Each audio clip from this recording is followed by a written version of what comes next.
In today's video, I'm going to teach you how to add calculated metrics in Databox. Whether you're a seasoned pro or just getting started with data analysis, having calculated metrics at your fingertips can provide deeper insights into your data by allowing you to create custom calculations based on the metrics that matter most to your business. To begin, you'll want to log into your Databox account. Simple enough, right? Once you're logged in, you'll be ready to dive into the process of creating calculated metrics. The first thing you'll want to do is navigate to the Metrics section, where you'll find an option for calculated metrics or maybe data calculations, depending on your version. This is the place where all the magic happens. Here, you'll see a button that says, Plus New Calculated Metric. Go ahead and click on that. This is your starting point for creating your very own custom metric. It's kind of like creating a new recipe. You need to give it a name. This will help you identify your calculated metric easily among others, so choose something descriptive that reflects what your metric is all about. Once you've named your metric, you'll be crafting the equation or formula. Start by selecting variable A. This is where you choose a metric from one of your data sources that will be part of your calculation. After you've got your first variable in place, you'll need to decide how it interacts with other data. Look for operators.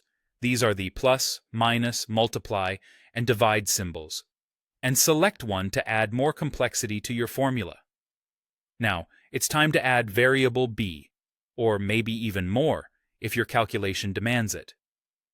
Along with metrics, you can also incorporate fixed values, known as constants, to further customize your calculations to fit your needs.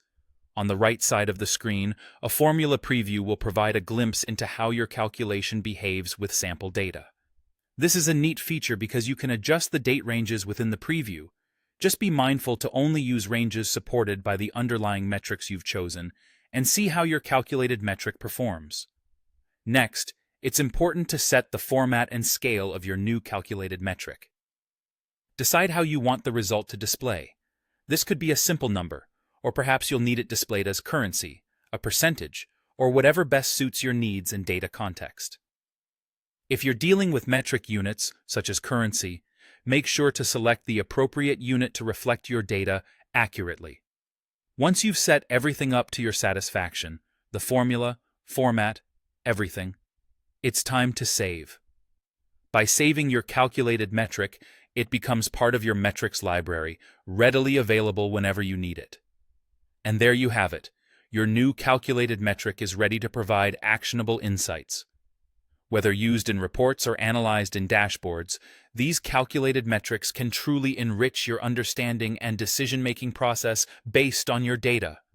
Thanks for watching, and now you're all set to start transforming your data insights with calculated metrics.